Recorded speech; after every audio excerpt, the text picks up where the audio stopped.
Hi, thank you, Committee Chair Hayashi and the committee for letting me testify. I'm Sean Kane with Safety Research and Strategies, and I'm here to testify in support of the bill, and I want to thank Assemblyman Mike Davis for introducing this bill. Having worked my way through the tire business and moonlighting at a tire shop in Washington, D.C., where I started my work at the Center for Auto Safety, a Ralph Nader-founded organization, I began to understand the practical effects of what happens at the tire dealers, but I also gained a much better understanding of tire safety and have been researching this issue of tire aging since 2003. My firm has been at the forefront of investigating this problem, and I'm here to tell you that AB 496 is a very important step that will help educate tire retailers as well as consumers about tires and what tire and vehicle manufacturers and the government have known for many years. The tires degrade whether or not they've been in service.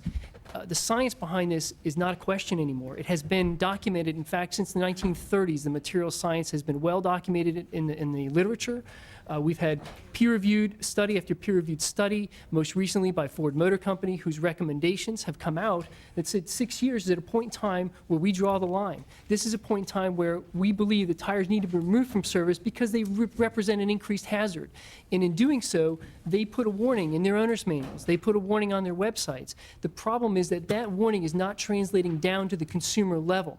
Similarly, we've seen those warnings come from the tire industry themselves. They like to talk about how there's not a lot of science behind it, but let me just read to you what some of these tire manufacturers have to say. The tire manufacturers say that they recommend replacement of tires no more than 10 years, except when the vehicle manufacturer says something different. Follow the vehicle manufacturer recommendations. Almost every single vehicle manufacturer, Ford, Chrysler, Mercedes, BMW, Toyota, Nissan, every one of these vehicle manufacturers says remove tires after 6 years, and that is based in science. These guys are asking for the removal. The problem is it does not translate down to the consumer level, and as a result, we've seen some tragedies like that has happened to the Moreno family.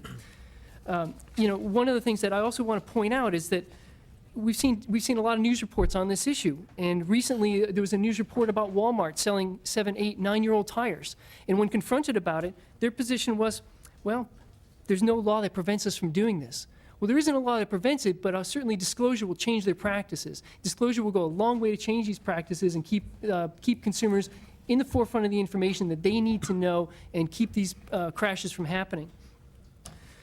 It's also really important to know that California is at the forefront of this. There are 5 states where 77% of all tire claims are coming from, according to insurance data.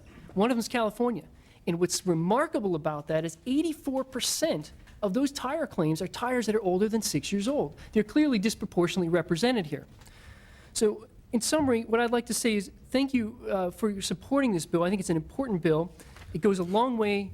This disclosure issue will prevent problems like we've seen to the Morenos.